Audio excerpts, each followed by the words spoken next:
So before Matteo and I address your questions, Emma, go ahead and give a little bit of context as to who you are and why you're interested in topics such as critical race theory, systemic racism, and so forth. Okay, yeah. So I am a teacher. Um, and so I have my bachelor's in elementary education. I've been working in schools in the education system for about 7 to 8 years now, in various roles. I started in high school. Um, so I see the impacts of that a lot. And of course, with critical race theory being very prominent in the media and the education world right now. So that's, yeah. So go right ahead, and any questions you have for either myself or Matteo, or of course both, feel free to fire away. Okay. Um, and you can kind of judge if it's both or just one of you when you're answering. But my first one is you guys mentioned nuance multiple times in your podcast. So why is it so important? And then if you don't mind defining it as well in your terms. Well, I'll talk generally, and Matteo, if you want to address it more specifically in relation to CRT, I'm sure you're more qualified to do that. But I find great value and nuance in every topic. It's something I see a relationship with identity politics that I personally am not a big fan of, and it's the idea that people tend towards group identities. They tend towards a status quo, an in-grouping. Describe it however you want. And for me, for democracy to be valuable, for it to be efficient and effective and working properly, there has to be a level of nuance in conversation. Otherwise, you can pick and choose individual facets of someone's argument that you disagree with, even if you disagree with their argument on the whole, and you can manage to see them as an enemy, to see them as an other, where there's nothing inherently immoral about that, but I find it extremely harmful whenever the goal of a democracy isn't simply disagreement, although that's what people often say. It's trying to find unity within that disagreement. I'll piggyback off of that, and yeah, I think I have a different perception of it from where I'm coming from. So, I look at it through just simple variation in ideas, for example. So I don't really want to get straight into CRT just because that's such a big concept. I'll kind of let the conversation go where it goes. But I find nuance to be extremely important in discussion of any theory. So if a theory itself doesn't have nuance, that's not really an uncommon thing. Theories are supposed to kind of be not revolutionary, but they're supposed to take a side, right? And I have no problem with that. But the problem I do have is when we start discussing these theories, I like to apply a lot of nuance to them. I like to apply a lot of different variations of ideas that can combat these or agree with it, because I think every theory, every idea needs to be tested. It needs to be basically generally agreed as a society if it's a good idea or a bad idea. And nuance is incredibly important in that conversation because, as I said before, it allows for different opinions. Kind of like Colton was saying, in a democracy, we pride ourselves on the ability to talk freely about these things. And I think nuance is incredibly important when it comes to political philosophy. Yeah, and then I don't know if I just missed it in that, but do one of you guys like mind defining your definition or your meaning of the word nuance and what it means to you? Because I like looked it up and I had trouble finding the definition that I felt like I understood.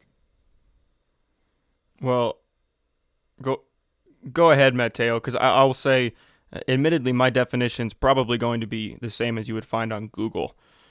I have no real perspective on that. Yeah, mine would pretty much be the same. I mean, I've just typed it up here pretty quick, and variation is the general, accepted, first thing that comes up. And I think that would describe my viewpoint pretty perfectly. Just variation in thought. So that would be adding a little bit more to the definition, but just nuance itself, yeah, it's variation. And to read what it says on the first result on Google, Emma, a subtle difference in or shade of meaning, expression, or sound. That's exactly how I view it. Subtlety in your definitions, rather than I believe in something totally black, totally white. It's I don't mind a little gray area, and that may become complex. It may make you think a little bit, but I find value in that discourse that it reaches these complex conclusions. Okay, thank you. And then my next question, and it's kind of an open-ended question. You guys had mentioned some stuff with the Black Lives Matter protests and everything from last year, and how you felt like um, how it went down maybe wasn't totally what you would have done yourselves. And I was just curious, like, how do you recommend a group of people get something done when the people who are in authority don't listen? And if I have other examples like to go on to that too, but if you want to answer, you can. Yeah, I can start with that. So it's really interesting you bring up, the idea of getting people to listen who don't seem like they're listening, right? That is the historical struggle of minority groups, not just race based, but class based, right? It's always the struggle to be heard. And for hundreds and hundreds and thousands of years, revolutions have been done in different forms, many violent, have been attempted to change the way things are, and they've worked. I mean, violence works wonders, but humans aren't very good at controlling the power vacuum that follows. So to I guess take a look at the Black Lives Matter movement, um, or protests or whatever it last summer, right? I didn't really I wasn't surprised that it happened. I think that's what I'll say. Whether I disagree or agree is a conversation for maybe your next question or whatever. But I'm not surprised that it happened, because if you get a lot of people who believe very desperate things, believe that really, really bad things are happened, and a lot of this movement was predicated on a single act committed towards a person that was, I mean, broadcast to the world, a disgusting act. It doesn't surprise me that this inner turmoil going on, whatever it is, whatever it's caused by, if it's caused by the economy or politics or whatever. I mean, last summer was a pretty complicated summer. But it made sense to me. If people they didn't feel like they were being heard, maybe in their communities, and I'm not talking just about minorities, I'm talking about other allies to that movement. They didn't feel like they were being heard somehow. Even though it surprises me because everyone knew about that movement before it, but it's possible they didn't see results. And I think that's the most important part of it, is that they weren't seeing the results that they wanted to see, and therefore they took to violence. And I think that got a lot more eyes on them. But to get to your original question, I'm always an advocate for peaceful transitions of power, or peaceful ways to get your message across. And I I look up to Martin Luther King quite a lot, and his writings and what they did. And it's quite astonishing what he was able to accomplish during that time, and his views on whites at the time was one of pity. It wasn't one of anger. He pitied, white people who held such disgusting beliefs. And that's why he enacted, it was almost a form of penance in a way. He told his followers, like, you need to be in this. You need to, like, not only just believe, but you need to believe in something more. And the fact that they were willing to be hurt and never to fight back or do anything like that, I think tells a lot more about a movement. And it shows a lot more about what they truly believe than violently erupting. But I do understand why violence occurred. The question here really troubles me in a lot of ways because not because it's a bad question, but because I don't have a good answer. Uh, to Matteo's point, in theory, if democracy is working as intended, the peaceful movements, the ones that keep their values strong and respectfully utilize our legal system to change the legal system for some form of equality or equity or what have you, that makes the most sense in theory. And I want to say I support that. But I remember learning about General China in the British Kenya early in the 20th century, and he was a leader of the Mau Mau movement, a movement that began peaceful and, due to a lack of success in their peace, had to become more violent. There are instances of this if you look at Malcolm X to a different degree, apartheid, opposition, there's similar situations there. So it's hard for me to say on one hand that violence is the answer because I don't think that's the case. But on the flip side, violence has been a requisite to every revolution. So if you view something as so intrinsically devolved or denuded of morality that you think that's the only option, it's hard to call this option immoral because we've done the same thing as Americans or just as people in the world throughout history and then created holidays around these uprisings because of a progression of values. So the question to me isn't can we have an uprising, because I don't know if that's really the valid concern here. It's more important that we understand, is what we're fighting for actually worth fighting for? And is it in fact fixing a problem, or is in fact that problem just something that's created culturally and is fed by media or something like that?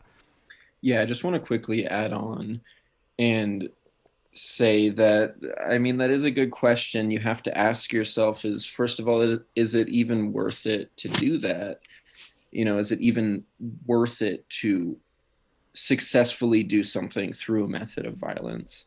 And does that produce better outcomes? You know, and so I often look at that and I'm like, I just don't think that violence would produce the best outcomes. I think, I mean, we see now people are split more than ever. That didn't really bring people together, whether you want to believe that or not. And so, but the peace didn't really either. So there's obviously more complex issues here. But all I know is that these people believed in something so strongly. I mean, I'm sure there were some people who were just taking advantage of the situation. But there were some people who were willing to utilize threats or violence to get what they wanted. And I think that speaks volumes to what the political climate is right now. And the fact that these movements aren't small, they're large, and people are to that point for whatever reason. Okay. Yeah, and that makes sense with what you guys were talking about. I guess you guys had the much more historical things that you drew on. I was not going to draw on historical things at all for my examples of it. But I feel like you guys like covered that pretty well.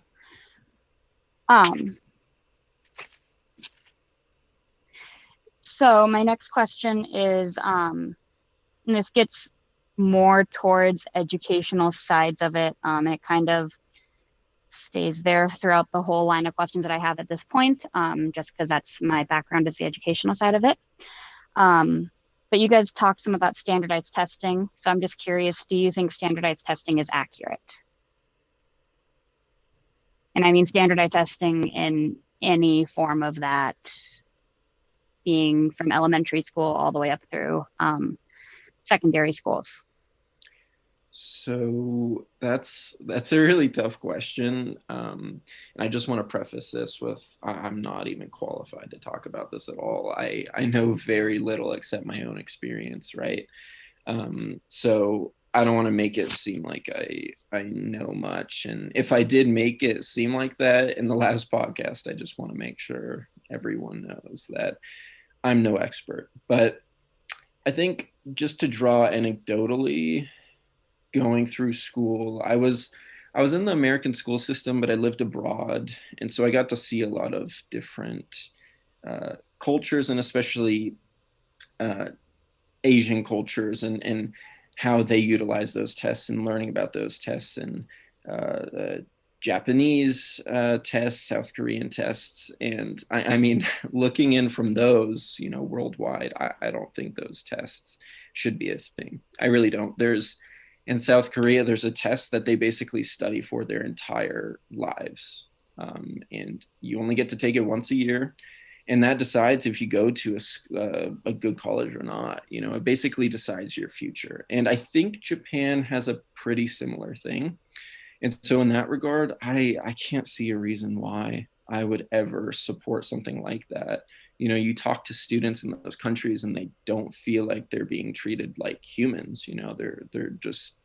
They're just people who can absorb information and regurgitate it onto paper. So in that side of testing, I would completely disagree. I don't think everything should rely on one or two tests, which is why the ACT and SAT I'm very conflicted with, because I'm not sure if that's a great indicator of how good of a college someone should go to. However, on the flip side, I would agree that tests like these do show your general ability to absorb information, and show at least you have enough humility to sit through a class and learn something, right? Like, I think a lot of college is telling future employers, okay, this person can get up at this time, can have a social life and do other things, but can take hard classes, right? And actually stick to something. So I think I'm about in the middle. I didn't care too much about standardized testing in elementary and middle.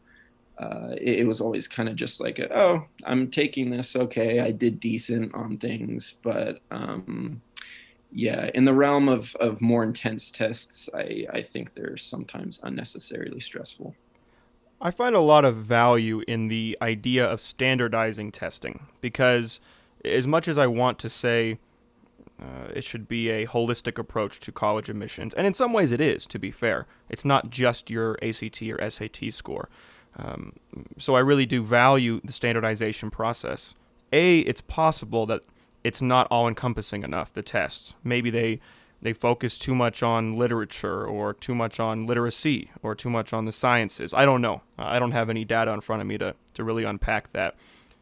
But to the point that the average American will make in opposition to something like the ACT is disparities among racial groups. And that's something Matteo and I discussed in this original podcast. And that's something that, again, I have to reiterate, I don't think tells the whole story. Because if we address this on a socioeconomic level, not just on a race level, these averages, as far as I can tell, even out. If you account for socioeconomic differences, the only outliers would really be Asians, because they would be so much higher than everybody else. That's the only disparity really there in any meaningful way. Now, of course, that brings up the point, well, Colton, aren't you aware that the socioeconomic differences have high correlations across different races? And of course that's true. But that's, in my eyes, jumping to conclusions, drawing a bridge that doesn't need to be made.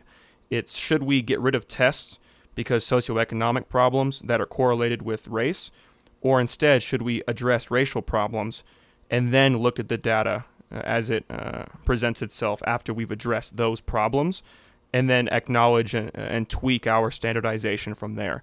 Because I won't disregard the value you can get from a standardized testing process, but it can be useful to elucidate any problems we do have socioeconomically. Okay. That makes sense. So that kind of, Colton, what you had mentioned, it kind of brings on to the next question that I had. In your guys' opinions, what is the difference between equity and justice, and then also equality and equity? And in that, I'm also referring, I don't know if any of you have seen, but the image and education of equality and equity and justice. And if you need me to, I can pull it up. I think I've sent it to Colton before, so. Yeah, there's a couple common pictures. You know, the shortest person stands on the most boxes to see over the fence and whatnot. This, as far as I can tell, is not a problematic definition. Equality of opportunity is often called equality, whereas equality of outcome is called equity. I have no problem with equity. The idea that everyone could have the same outcomes and we'd all be equally good at sports and we'd have equal pay and we have equal distribution among aerospace organizations or whatever aspect of society. There's no problem with that. The only danger that we can't fail to acknowledge, and this is something I think Matteo and I agree on, is that we cannot force the equity. Because once you've forced equity, you then have to admit that you are A, colorblind, and B, gender blind, which is no longer something that liberals want to say today. And that's fine. You can make those arguments. Because if you force something that is different across cultures, you're now admitting these cultures don't have differences. If you are saying this is to go gender, which is slightly different, that women and men have to have the exact same outcomes in certain industries, well, that means you're disregarding that they may have time spent with their newborn child that they value. You know, it's really empowering for someone to have that choice. So I have no opposition to equity. If we realize that all of our cultures and all of our work ethics and everything ends up being the same in the long run, awesome. That's the ideal world. I'm just not convinced that's going to happen. Not because anyone's inferior, not because anyone doesn't work as hard, but some people just have different goals. Some groups have different cultural awareness, different things they want to do, and different sexes on the average, I think, will have minor differences as well. And you can look at countries that have the most equality of opportunity in Scandinavia, and they have pretty high disparities in equity, at least across genders. I don't know so much across races. They're fairly homogenous. So that seems to bring to light that you're not going to have perfect equity unless you enforce it, and I think that could be dangerous. So I would generally agree with that. Um, with a lot of what you said. My question, it's, more of, it's not set in stone, but I've always wondered, because I think I mentioned this in the previous podcast, how different races or ethnicities have, in polling, they have different viewpoints of how they measure success for their children, right? Education wise. So, like, Hispanic parents and children, the parents would consider their child an economic success if first they graduate high school, but then go to a trade school. They'd say that's great, perfect. You don't even need to go to college, right? Or for Asian Americans, it would be you graduate high school, you go to college, you get your master's, and you know, get your doctorate or whatever. Like that's their expectation. It's so much different. And then you have African Americans, and most of them are like, you know what, we just need our kid to graduate high school, and going to college itself, is just incredible. And that is our success story. So yes, I would agree that there already are differences between how certain races or ethnicities view successes. And I think that does shape children. And I think it molds them early into what they feel like they can achieve. And so that may impact it. But my question is, if we, strike at that first point of that assumption about what the races and ethnicities can achieve, which those parents, are reaffirming those potential stereotypes. If we can change those, if we can convince all of these different races, or especially ones that believe their children, might not achieve as much as another race, if we can change that, if we can convince them of that, maybe we'd see better equity outcomes. Maybe we'd see, or maybe not equity, but we'd see more equality for sure. However, I get that it's kind of a paradox, because to convince a certain race that they're going to be just fine and they're going to do great, they need to have, evidence of that. They need to see that. And I think it's self-affirming when they don't see members of their race succeeding at the same rates of other races, or they don't see that. So Yeah, I would generally agree that equity is kind of hard to, I mean, it depends what you mean by equity, because I could be totally missing the definition here, but is it really equal outcome? Is it equal outcome for everyone? Same outcomes? We're talking about, Leninism or communism, or are we talking about just the fact that, yeah, they have equality of opportunity and their outcomes are relatively the same? Because if we're talking about distinct, we want everyone to result in the same, no one is better nor worse, then you end up with, Leninist ideology. And you create a society that's been attempted before and that it hasn't worked, and I don't think it would be very good for society. But either way, yeah, I think equality of opportunity is most important, and we need to teach people that they can do difficult things. They can make it as far as a white person and beyond. They can make it as far as your average Asian child and beyond. And to expand on a latter point there, so I'm not misunderstood, it is a point worth noting that the reason why people may, along group identities or along racial identities, not pursue certain paths if that's what the data shows, and I don't know what data exactly you're referencing, but if that's the case, it's certainly likely that it's because of a perception or a reality of systemic issues. I have no problem saying that either. So it does bring up this question of how can we not conflate culture with a perception of systemic problems?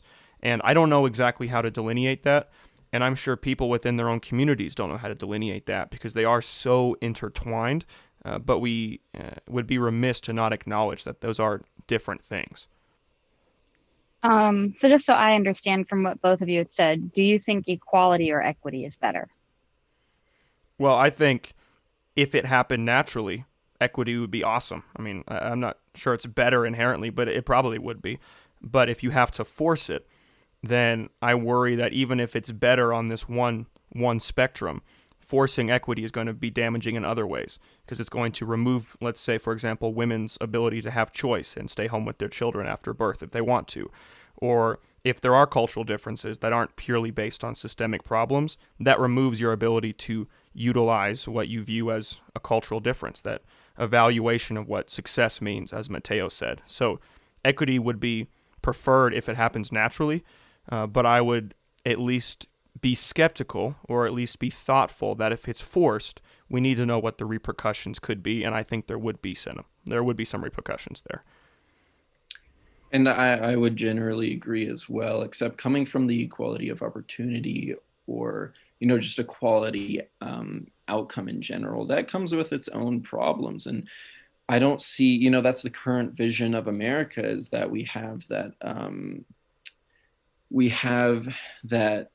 vision, right, of achieving anything, starting from the bottom, getting to the top idea, which I wouldn't really argue is, I mean, some can achieve it, but it's not as Hollywood-esque as many believe, obviously. But I don't think that would ever be possible. I feel like I come across as a little bit pessimistic, but perfect equity or perfect equality cannot exist in, I think, a multicultural society, because if I mean, it'd be easy if everyone just acted the same, right? If we're like going by The Giver or something like that, if everyone acted the same and did the same thing, we would easily have equality. We'd easily have equity. But even creation of perfect equality of opportunity is so difficult too, because I mean, economically, that's the biggest reason why it's so difficult. People come from all certain different realms of life, some in poverty, some raised in wealth. And I guess the best we can do is try and lower that ratio, but I just don't see that ever being a possibility. So I didn't really answer the question, but I think in the end, equality of opportunity is, I would say, guess is better. Okay. Um, all right. So I guess my next question is, you guys use the term melting pot an awful lot in your podcast. I know, so a little more just about the like about in terms of education. I'm also licensed to do I have my CLD endorsement through the state of Colorado, which means I can teach multilingual language learners, students who are learning English as a second, third, fourth, how many ever languages they know. Um, and one of the terms in my courses that you're encouraged to use is a salad bowl. So I was just curious if you guys have um, a preference that you use or like your understanding of that difference there, just out of my curiosity of having talked about that before. Well, this hits on that point of, is color blindness the goal? And I know at one time it was a progressive goal, or purportedly was, that everyone is just perceived as the same. And in that sense, it's a melting pot. You all have your same backgrounds, but we just view it all as part of the same American value that shifts over time. But now that we are increasingly so, at least in progressive circles and maybe across the board, valuing people's individual characteristics, or rather group characteristics, a salad bowl makes more sense. But then, of course, as soon as you admit that, which I'm happy to admit, that actually then plays into the problems that I was just addressing. That, okay, look, we're all different. We all have different cultural values. And then that actually ends up being something of a hurdle for equity. They are not mutually exclusive, but I think we have to either say we're all a semblance of the same, and therefore we can have the same outcomes, or no, we're actually culturally different, and these are important differences, and these cultural heritages, they make us who we are. I have no problem one way or another. I just think it's worth, again, having nuance and understanding that these do tug on each other in some important ways, and they're worth digging in deeper. Yeah, I would reframe my melting pot idea into maybe a salad pot, if that's even possible, because I don't think, yeah, a melting pot does insinuate full assimilation, right? It just all becomes a part of the stew. And that's not really, I don't even think that's what America really ever has been. I think it's been something that people kind of envision and glorify, maybe people who are racist or whatever and want everyone to just fully assimilate the white American viewpoint, but that's never been what America has really been exactly. And I think in the past decade or so, we've really started to envision that salad bowl a lot better, trying to include cultures much more. I'll see videos every once in a while of people saying, "Oh, stop speaking Spanish. We speak English in this country," or whatever.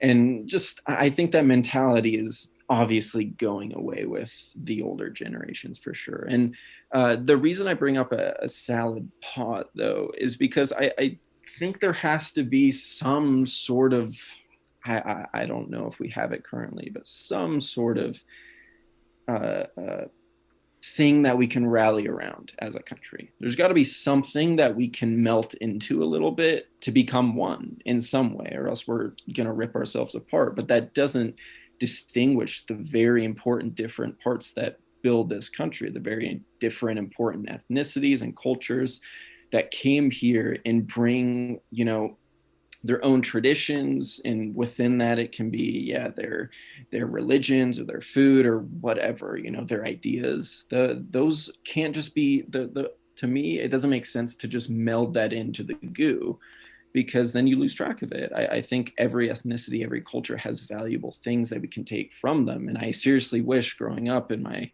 American education I got to see more of that, even more. We had language classes, we learned about certain ethnicities, but I felt like it stopped at a certain point. And so I definitely think there is so much value in the salad bowl analogy. However, I think to continue this democratic country, to continue surviving in a pretty harsh world, we have to rally around something, you know Conflict brings people together often, difficulties, many things. But I think we got to find something new. And if that comes from our own Constitution, if we can all agree in something inherent in our Constitution, then may that be it. But I think we can meld that together into a salad pot. And that's just my opinion. Okay. Um, Thank you. Um, and then you had briefly mentioned, Matteo, freedom for children and stuff. I was just curious, in your guys' opinion, Colton, I know you kind of talked about it as well. Should children have more freedom and be allowed to do more things? And if so, how much? And then depending on your answer, I might have a follow-up question. Just to clarify, what exactly does, like, more freedom to do what exactly? The example that you had mentioned was your mom going to the pool. Oh yeah, okay. No, yeah, I actually love talking about this because generations change over time, right? And the experiences, I think we often see the generations for the ages that they are now. But, my parents and their grandparents were kids at a time and they lived pretty different lives. And so, yeah, I looked to my mom and how she went to the pool at whatever age, brought my, you know, aunt who was like 3 at the time, and there was no worries, right? And then the stranger danger 90s, early 2000s came in and changed a lot of things. But I think, yes, I'm not a parent, and my viewpoints will probably change a lot when I do become a parent. But I think it's so, so, so important to teach your kids freedom early. Establish rules, establish boundaries, teach them about those boundaries, teach them that they have boundaries, but give them a little room to develop themselves. Teach them to be malleable to difficult things. And what makes someone malleable and not just shatter like a glass on the ground when they encounter an obstacle is freedom, is the ability for them to make mistakes, not mistakes that are going to cost them their lives or other things, but teaching them that they can shift and meld in with scenarios, and teaching them grit and the ability to do difficult things. So I am personally a proponent for teaching children, not giving them like full freedom to do whatever they want, but in the sense that, okay, they want to play on the block and do whatever, go for it, right? Go explore, go do whatever, right? Or I don't know. I wouldn't know what else to add because, again, I'm not a parent, but I think that is so extremely important, especially in a internet age, to teach our kids agency, ultimately, just agency. I don't see psychological development changing in any meaningful way insofar as evolutionary psychology is concerned. So, in something like de jure consent laws or drinking laws or smoking laws, I don't see those needing to change. I think the numbers, yeah, they may be malleable. We might have better research to say we should move them up or down a couple years in the future. Fine. But that, I don't see any real need to move in any meaningful way. That said, especially on that last point about technology, we live in a world of increasing helicopter parenting. I would argue simply because of accessibility. It wasn't that 40 years ago, if your kid took your car to the movies, that you could track through GPS tracking not only where they are, but how fast they're going, how long they stayed there. You could do that through their phones, through your insurance plans offer similar things now, through the car itself, through mobile apps. I mean, all of your life is being tracked. And as a parent trying to be protective of your child, it seems rational to say, well, I'm going to track all of those things so they don't get hurt. And as a result of what seems like really good intentions, you end up having a generation, although this certainly spans generations, but generally speaking, a generation or two of people who are entitled, to say the least. This is something I always worry about, along with ignorance, is entitlement. That you have a problem, you skinned your knee, well, I'm going to take you out of class for a week and we're going to bandage it up. And if you're not perfect, we're not sending you back. I mean, this kind of mindset, even though that may be hyperbolic, does a disservice to a child because they don't learn from their failures. They don't learn, in fact, to take risks. Everything is coated in a wall of pillows that as soon as you fall over, you're just going to hit the pillow and it's going to be no harm done. And as much as that sounds great to any parent of the world, you have to be able to allow your kids to fail, to learn, to be free, to feel empowered, that they can make their own decisions. And obviously this doesn't mean if you go to the Grand Canyon, you should just stop watching them when they get close to the edge.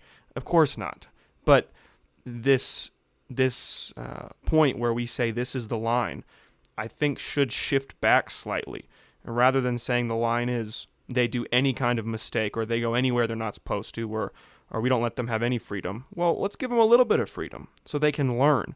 Because by the time they're adults, this is something my mom always said, you need to raise a child to be a successful, productive adult. Because if you don't, they're going to have a dependency on you.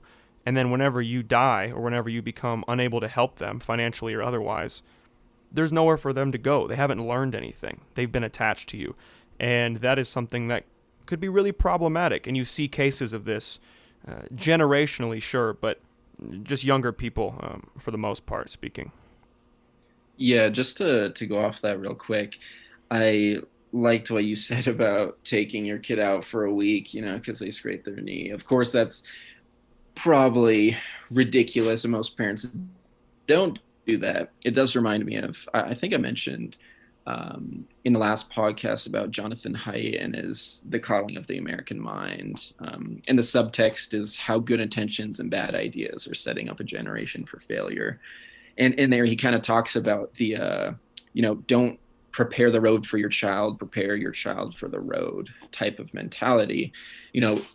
Taking care of your child to the point where you're baby proofing everything on the road so that they don't scrape their knees sometimes, or you protect them from every little bad thing that happens, does set them up for failure in a sense when they get out in the real world. And sadly, there are no trigger warnings, or there are no, I don't know, people dissenting, people arguing their viewpoints, people having to work with coworkers who may believe something different, but you can't just shout at them and tell them to go away.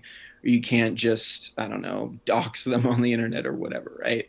Like, there are real problems out there in the world, and we can't have a generation who's so coddled, who's so, I don't want to say offended all the time because that's kind of overused, but so fragile. So fragile to a lot of things, and fragile to different ideas, and fragile to little things that irk them or bother them. And so I really like this book. I would recommend giving it a read. It's got a lot of cool stuff in it, but yeah. And something to add on to that, I worry that this coddling, to use that term, is actually compounded with our technology. They're not separate things that are both problematic in the same way. But in fact, people are being forced deeper into their echo chambers because they are uncomfortable.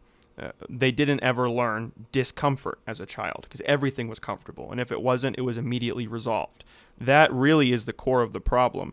That if you don't ever learn discomfort, let's just say in discourse, then you're never going to be able to disagree with anybody. You're going to see a Trump supporter and say, I hate them to their guts, knowing nothing about them. Or you're going to see a Bernie supporter and say, I hate them to their guts, knowing nothing about them. And this is not beneficial to a democracy, but I would say to humans more generally. You have to be able to be uncomfortable, because if you can't, then unless you live in a utopia where there's no need for discomfort, there's no need for being challenged, there's no need for conversation. Unless you live in that world, which we don't, this could be very problematic. Okay, and the Jonathan Haidt and coddling stuff, I have plenty of questions about that in a little bit, but I kind of organized them so that they'd all go together. But my next question, Matteo, can you just explain, you had mentioned CRT being taught in schools. I was just curious if you can explain that. my understanding of it is that it's not, but I might misunderstand that, or my understanding might be um, basically just wrong. Yeah, so correct me if I'm wrong. I think I made sure in last podcast to state that first of all, I know a good amount about CRT and its teachings from books written about it, but specifically about the school situation, I'm was careful to say that I don't know enough about that, and I'm actually unsure if that's even true because I think what I said was like I see a lot of stuff on the news about CRT is being taught or some angry parent at a open panel raising their fist against someone, but other than that, I genuinely don't know. And if someone could enlighten me as to like the actual situation, what's being taught, I think what I transitioned to was okay, say it was implemented in schools or it was at least taught about. I think I would agree with it being taught about, but I think I disagreed with its foundational teachings being taught. If I'm correct, I just want to make sure.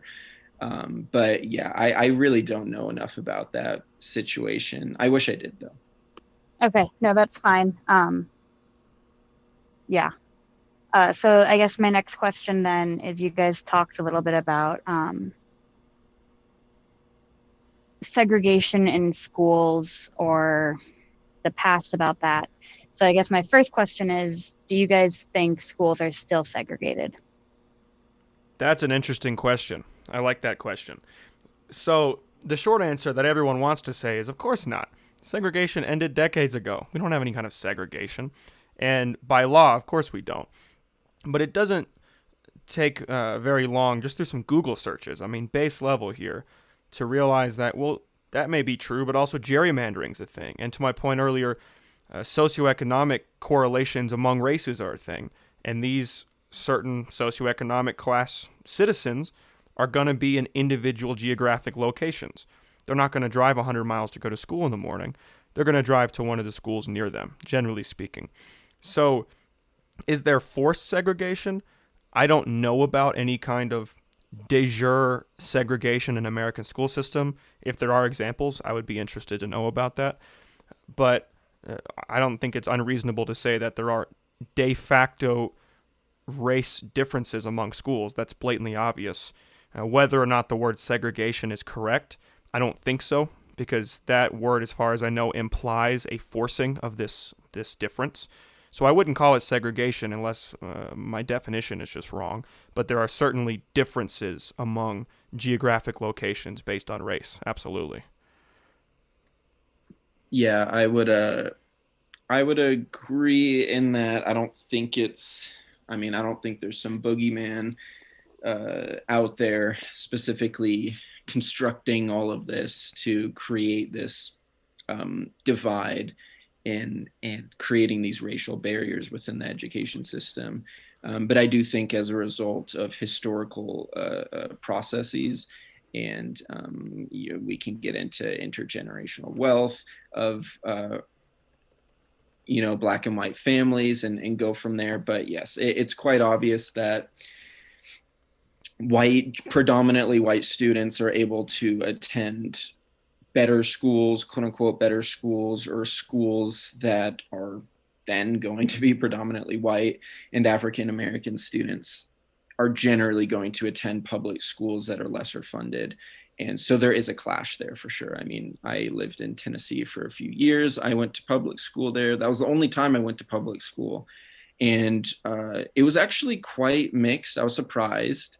Um, and my brother went to middle school there. And I didn't have any problems there. Elementary school, everything's kind of just like whatever, we're just coloring and doing whatever, right?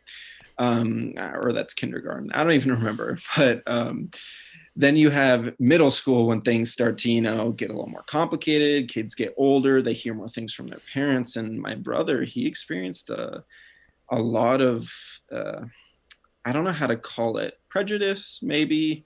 There were a lot of clashes between African American and white students, a lot. And we had just come France, I believe, where my brother, he had a lot of African friends. So there are a lot of African immigrants who come to Europe. And so he was like, oh, this is great. I'm going to go to school here in Tennessee and I'm going to become great friends with these kids. And they pushed him away. They didn't want him. There were fights at school. There were a lot of things. So anyway, this is a long way of me saying, I don't think it's necessarily intentional, but it's a result of historical processes. That's unfortunate. It's really unfortunate because segregation only brings, pitchforks and fighting, and it doesn't bring people together. But the interesting thing is, even in schools that had, better makeups, there were still like tensions, a lot of tension. And I don't think the kids naturally developed that. I think a lot of their parents were, expressing their viewpoints to them, which is sad, but that's a whole nother problem. So just out of curiosity, just Colton, do you think that so school districts often have lines for community schools? Do you think that those promote that segregation, in your opinion, just based on what you had said? Well, I think it's one issue that if you get rid of it, becomes another issue. Universities don't have geographic barriers, generally speaking. Anyone could apply to USC. You don't have to live in California. But then you have a different problem. You have the problem of test scores, which obviously have socioeconomic problems. You have the problem of travel time and commute, and moving into that community that you may not be able to afford to live in, or on the other end, your ego may not let you live in if you would prefer to go the other direction for some reason. So I don't really know. My suspicion is it's two problems that are on different ends of the spectrum. And unless we have a really thoughtful approach, and I suspect a hand coming in from a third direction somewhere, we're just going to tug on each other. And one problem may exist more in some places, and another problem won't be the same issues, but it will be equally problematic, if that makes sense. Yeah, no, that does. Um, so then at this point, kind of all my questions moving forward, focus on like the last hour probably of the podcast, and more so about the resiliency that you guys talk about. And if at any point you guys don't feel like you have that understanding of it or anything, that's totally fine. And I can share my opinions as well if you guys have questions for me. But my first question is can you define what resiliency means to you?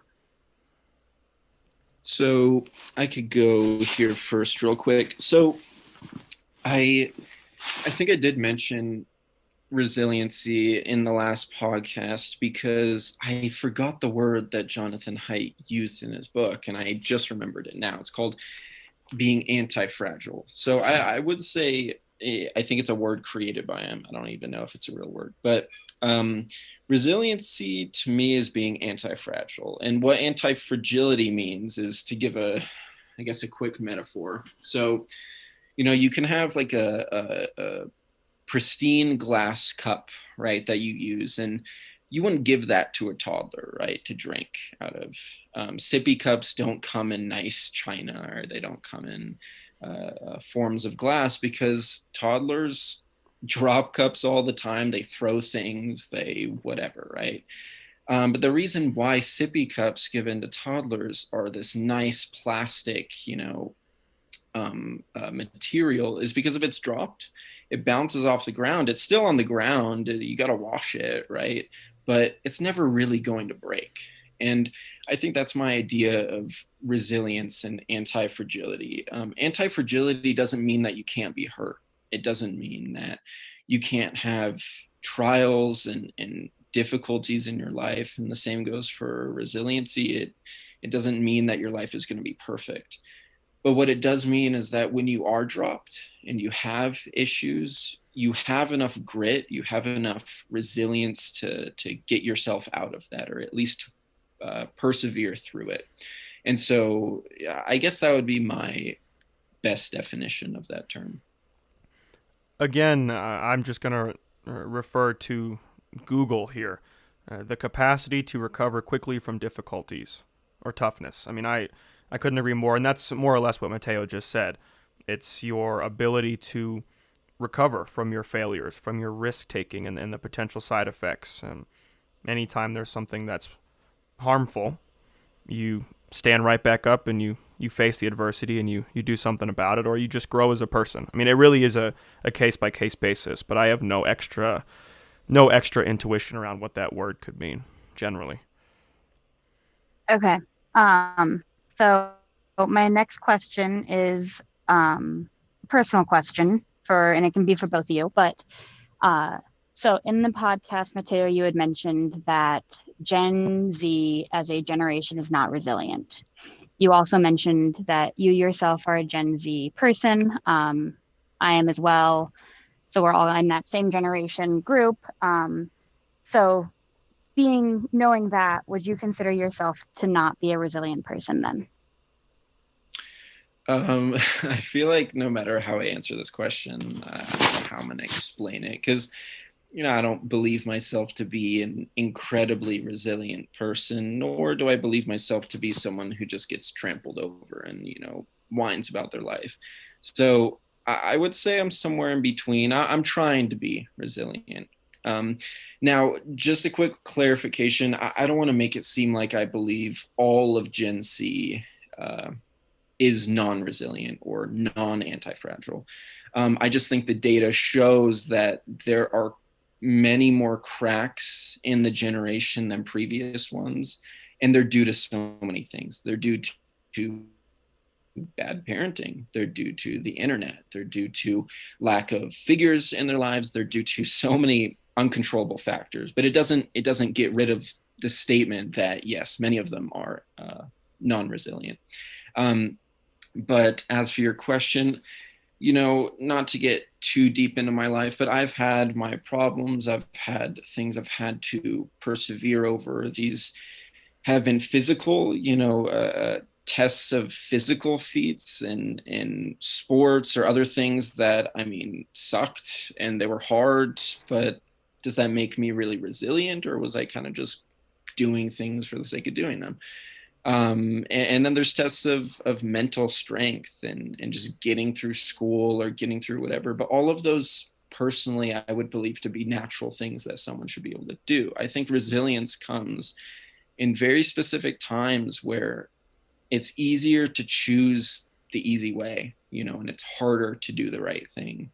And I would say I'm a mix of both. I've been weak in times where I've needed to be strong. I've been strong in times where it's been easy to be weak. But I wouldn't say I'm someone who is currently resilient. I would say I'm someone who's trying to be. And although Matteo touched on this more, from my eyes, that question is based on just a semantic miscommunication. Whenever I say women should have the option to do this, or Asians are more successful, that doesn't mean every single Asian or every single woman or every single Gen Z. It's just a generalization. I can always be more clear in saying that, but yes, that's just a generalization. So saying Gen Z is more fragile, maybe the data shows that they're 20% more fragile. This is talking on the average or on the median. That doesn't actually have much bearing on individual characteristics. It just shows trend lines. Okay. So then you guys also briefly talk about how social media has made us less resilient. I was just curious you how you feel like that is the case. Yeah.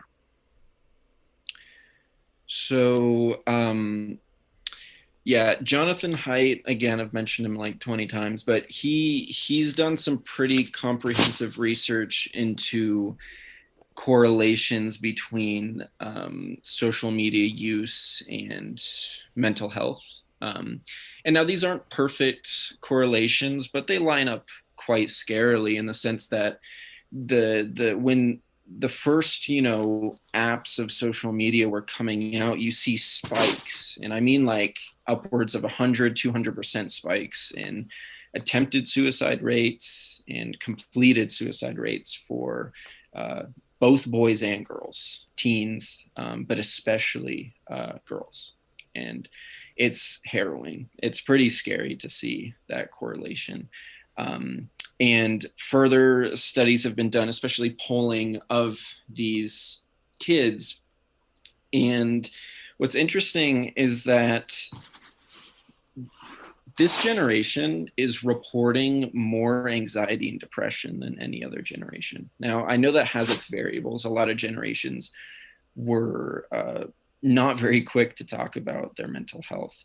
But the thing is, this isn't necessarily mental health in that these kids aren't having schizophrenia or bipolar disorder or whatever. It's literally they're just expressing feelings of anxiety and depression at massive rates, high rates. And again, that's correlated to social media consumption, social media use. Both boys and girls, and I'm talking specifically teens because they're predisposed, especially through changes they're going through, to, react harsher to a lot of these things, especially because their brain hasn't fully developed. But boys, will look to video games a lot more to pacify their troubles in life. They'll become severely lonely because of video games. They're not really interacting with anyone. They're not doing anything outside. Jonathan Haidt goes into the rates of how many teens have drunk alcohol, how many have lost their virginity, how many have got their driver's license, and all of them are down quite a bit because they're not going out, they're not doing stuff. And then you get to girls and they seek their validation, generally speaking, from Instagram, Snapchat, their posts. They seek them from their celebrities who look perfect, and they're seeking it because they need to look perfect, and that's what society is telling them. And so it's sad because a lot of them are then unsuccessfully trying to pacify their issues in their life, and you pair that with them being non-resilient. They haven't been taught how to handle these emotions. They haven't been taught how to handle all of this crap hitting them in the face every day as they open up Instagram, as they play their video games or whatever, right? And so that's why I genuinely believe that their mental health is suffering. It may not be biological, it may not be an actual chemical imbalance or whatever anyone wants to call it, but they're feeling this way. And I think that tells something. So I totally agree with the mental health thing that you were talking about. But how does that make them less resilient? Like if they're having these things and that yet they're still coming back from that, how is that less resilient than somebody else? Well, I think the fact is they're not coming back from that. The increased attempted suicides and increased suicide rates tells us that they are trying to give up. They are getting closer to giving up. And now that doesn't go for all of them. I think there are plenty of strong Gen Z teens or those in Gen Z who are able to come back from that. But I think what I am saying is that resilience requires quickly coming back from something, right? You've adapted yourself to quickly come back from something. That's the definition that was given as well. And I think the time, the periods of time in healing from these incidents and healing from their anxiety. I mean, these are children, teens who are going into their adulthood anxious and depressed and unable to get themselves out of those cycles, to the point, like I mentioned, that their teen girls' suicide rates are up 200%. So I think the point is that if they are willing to attempt suicide or complete suicide, then their resilience is lacking in some regard. But that's just my take from it. I could be wrong, and they could be coming out of this stronger. But I don't know if I see a teen who's massively struggling with self-image issues, anxiety, depression, dealing with school, dealing with social media. I don't know if I see them as resilient when they're going into adulthood.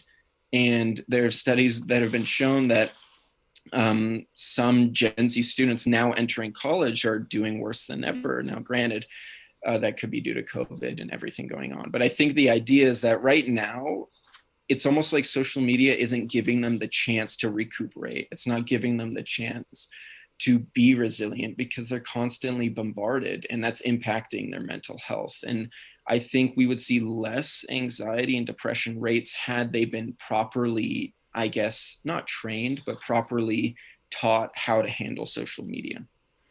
I've seen that data, and the correlations are pretty compelling to the arguments Matteo said. But I do wonder, and I'm going to make a claim here that's just totally my opinion. My suspicion is that the problem is once you're faced with this challenge, which is certainly hitting us at a higher rate, the reason why our resilience is down is because of our support systems. My guess, and again, this is wholly a guess, is that rather than having to go home and separate yourself from some problem, you don't really do that with social media. Yeah, some people say, oh, why don't you just delete Instagram? And that's an easy answer, but any understanding of human psychology knows there's addictions at play here as well. But if you throw in someone's new state of validation, like for example, generally speaking, teenage girls, and the correlation with their suicide rates, well, who's going to support you with this problem? You're just going to go back onto social media and look for different groups, and you're going to join a new echo chamber, and it's just going to reinforce the beliefs you already have about yourself. And that's, of course, really, really damaging in a lot of ways. So I would argue it's this inability to disassociate. There is social pressure to be on social media. Obviously, it's in the name. This is just a different support system, a different way to disassociate, or rather inability to disassociate, that again seems to elucidate that the data that Matteo's talking about, which again I've seen and seems to be quite compelling. Okay. Um, and then going on from that, you had mentioned, and so then just to clarify also, I haven't watched any of the videos from like Jonathan Haidt, read anything from him, so I don't know his work, just so that like you guys are aware. I have my own background and knowledge in resiliency and other things that were talked about as well. My definition of resiliency is a little different than your guys's, just from my experience and stuff, and it involves over time slowly coming back. It's very similar to both of yours, but I think the difference is like Matteo would mention the quickness of it. In my opinion, it's modeled with over time building that up and reaching out in terms of that. But then you also mentioned that Jonathan Haidt said that, I think you called them calm spaces. I often refer to them in an educational world as like calm corners or things like that, that they're a negative thing. So I'm curious, first, do you have any experience with like that idea of calm spaces? Just do you have any experience or knowledge of that? Either one of you. So, I want to make sure I'm understanding correctly. The calm space, is that kind of like would you say a safe space? Would that be the same thing, or? Yes. I like in my classroom currently, I have a calm corner set up. It was a requirement of the school. It's a requirement in a lot of schools. I worked in a Montessori school for a number of years. And that's a huge belief in the Montessori system, is having a space like that. And it's basically a space that students can go to for if they need a break, if they have things that they need to. So it's a space. I'll just give you the feel that I give students. So it's a space that you can go to when you're feeling emotions that you feel like you can't express safely, or you need to walk away from a situation because you know that you're going to express something in an unsafe manner.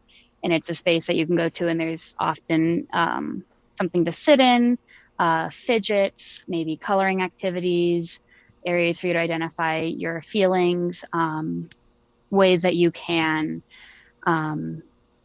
bring yourself back down to a base level feeling. It doesn't necessarily mean always that happiness feeling. It can be any feeling and emotion, but it's getting yourself back down to a manageable space that you can learn and engage with people in, is my definition of what a calm space looks like. Gotcha. And could I just quickly ask, I don't know if you mentioned the age of the students that you're teaching. I currently teach fourth grade, so they're like anywhere from 8 to 10. Um, I've taught up to 11-year-olds and all the way down to children as young as 6 weeks old. Okay. So I would honestly agree with you in the sense that I think that's a great definition for that kind of space. And I don't have the experience you do. I don't have near that experience. So I couldn't tell you personally if that space is good for fourth, fifth, or third graders or whatever or not. It sounds like to me that's great. It's great for them. It's great for kids, especially if they may have not gotten I don't know, great parenting from their parents and how to handle their emotions growing up. It sounds like a great place to have a child go to kind of reconcile with that, to deal with that, and not lash out to others. I just wanted to make a clarification because in possibly in the last podcast I mentioned and talked about trigger warnings or safe spaces. I'm talking about at the college level. Um, that's mainly the place where I'm talking about. Um, I do all the stuff I mentioned about anti-fragility and resilience. I still do believe can apply to kids on teens and throughout teens, but because you know they're so not developed yet, to me it makes sense to have a space like that because a lot of them don't know how to control that, and a lot of that emotion could result in hurting someone else physically or emotionally. So I first of all want to express my absolute just like I have no knowledge on that, but to me it sounds like a good idea, especially for kids who may have not even been taught how to handle that. What I'm mentioning specifically, yeah, when coming to the calm spaces or the safe spaces, is college. When you get to university, which you have high school, which preps you for college, which preps you for the real life. College is a place, university is a place to test your ideas, to have your ideas tested, to test your own ideas, to be exposed to different types of thinking. And it's my personal belief that I don't think, unless you have a serious condition and cannot control yourself, I don't think university is going to ever be a place for someone who cannot maturely emotionally react to someone else's point of view that may be different from them. So I'm specifically, Jonathan Haidt especially specifically talks to college campuses. So he's talking to college students and talking about trigger warnings and talking about safe spaces on campuses that a lot of people support. And it's just my belief that I don't think that a safe space, especially for someone who cannot handle a certain word being said or an idea because it offends them too much or it causes them to emotionally react, which Jonathan Haidt does go into why explaining why that's not necessarily the best idea to emotionally react to something. But I don't think that's a place for a university student who is prepping for the real world where they are going to be experiencing way more complication in their life. To your question, Emma, I have never heard of that space in K through 12. Just off first hearing it right now, it sounds to me like something that, let's just pick a grade, over third grade, although I know you teach fourth grade, you would just get made fun of for. I mean, just thinking back to what K through 12 was like on a totally anecdotal basis. Oh, you're the kid who uses the safe space in the corner. It just sounds like that would be problematic unless there's a whole cultural shift around the inclusivity of that and not judging people for that. And maybe that's happening. Maybe to the counterpoint of Matteo, maybe if safe spaces take off at a university level, it'll trickle down. But just off hearing that for the first time, it sounds to me that after a few years of doing that, once you hit a certain pubescent age, you would just get made fun of for being the kid who's in the corner, and that would only exacerbate problems. But again, I have no knowledge of this. So from that point, Colton, I've never seen that. I've had students utilizing it for a number of different reasons, from extremely traumatic events happening in early childhood to the loss of a loved one. And as long as you explain it to students, they understand it, they respect it. And the other thing is almost always throughout a school year, every student will use it at least once. So that knowledge of like, I may not need to use it as much as person A, but I've still had to use it for my own reasons, whatever they might be. Um, and it normally comes back to a social and emotional learning aspect of teaching students that way, which leads me to my next question. And it's something that Colton had mentioned, like in the probably last 5 minutes of the podcast, about people being able to read micro expressions. And do people just innately have that ability to read them, or is that something that has to be taught? Well, on some level, it's innate, and there's data to show this. Something I may have mentioned in the podcast, I don't recall exactly, was the something that leads into stereotyping. Like if you have what people call a gut reaction to a stranger, if it's dark out and they look kind of scary. Well, the data seems to support that. We're pretty good at that intuition. We're good at being able to tell if someone seems scary. Now, of course, that could lead to implications that are problematic if you're in an area where there is some kind of sociological development in there as well around different races, let's say. But at least on a purely biological level and an innately psychological level, as far as I can tell, we seem to be very in tune with that ability to read this in a way that we're not about other things. Humans are terrible, and I think this was the example I gave, at understanding exponential growth. We're horrible at it.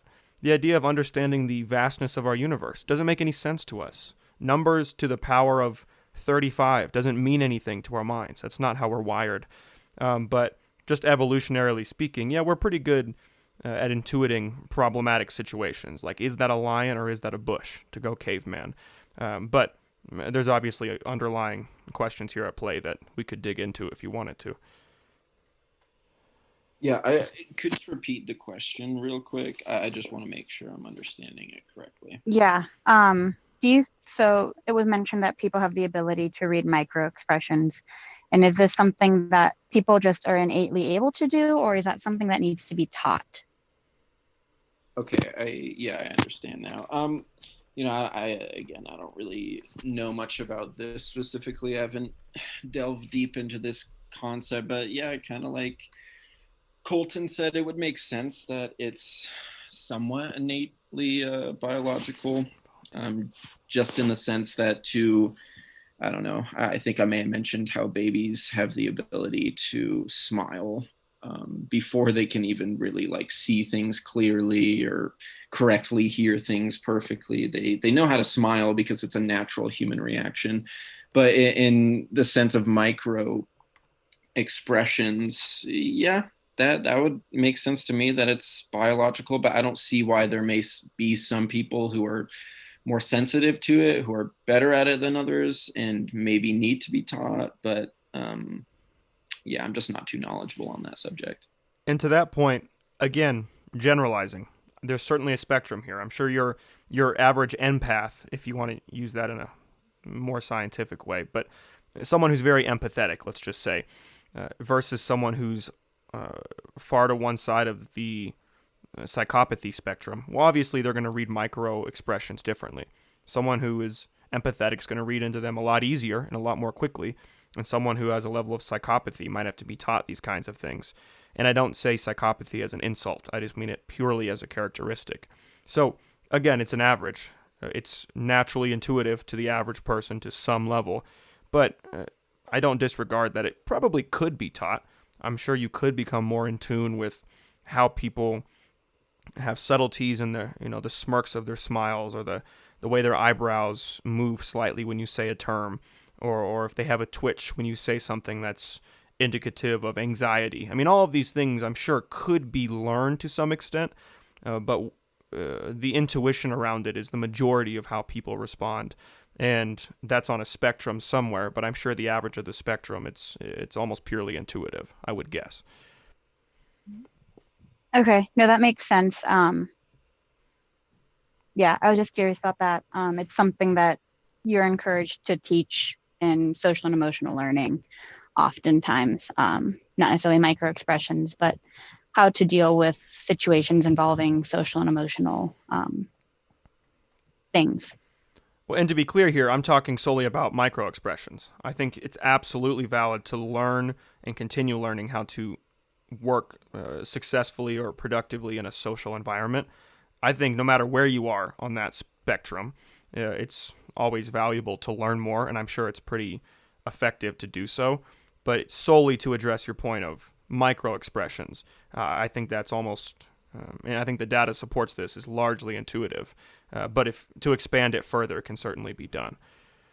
Yeah, and social and emotional learning is such a broad spectrum of anything from how do you interact in a large group setting to how do you interact with just one person to how do you deal with and read people's emotions and expressions and what do you do with that information and knowledge and everything. It's a very wide range of things that's being brought into education, has been a part of education for a long time.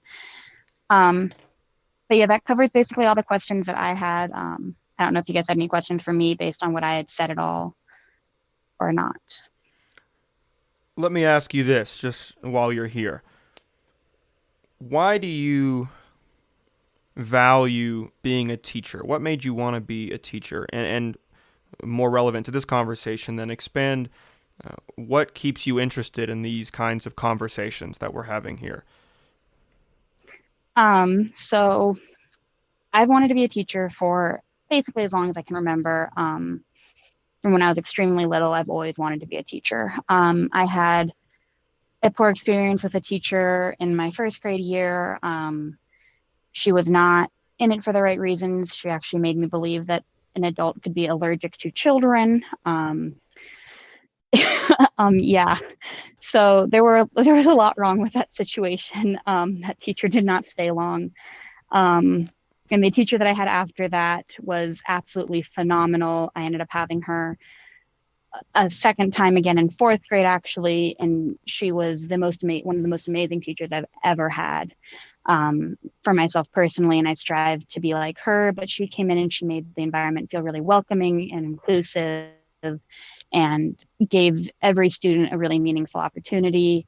Um, and so really just making it to where students always feel like they're welcome in the classroom and promoting that learning. And then in particular in these conversations, I enjoy having them and learning about this stuff. A lot of, because of that equality, equity, and justice information is a huge component of education right now, especially in the CLD realm, and how schools are shaped in providing an equality system versus an equity or a justice, um, and what each school strives to push for. And the push normally is more towards the equity and justice realm, that you're providing students with what they need from where they're coming from, and not just giving students the same thing, because not every student needs the same thing that another student might need. They need very differentiated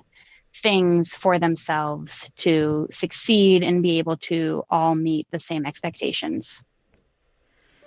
Well, Emma, thank you for being willing to come on here and challenge myself. And Matteo, thank you for being willing to be challenged as well. I know you and I agree on a lot, so we have very similar challenges to explain here. But I appreciate you both for this conversation and these questions. I think it's really valuable. Yeah, thank you so much. I appreciate it. I really liked, I mean, it wasn't like a debate format or anything. I think it was a great, respectful conversation. But I think, that's why we can talk about these things. That's why we do talk about these things. And that's why it's so important to talk to others about things, because I felt like I learned more. I learned a lot more about the education system, and specifically what Emma talked about, and how they're going forth to make up for differences among children who come into their schools, and obviously just plopping them on that seat and then moving forward and not making certain programs or certain things to try and help certain disadvantaged kids compared to others, to me, I learned something new. And it's good to hear that we have teachers like you trying to implement stuff like that. And so, yeah, I really appreciate all of your guys' time.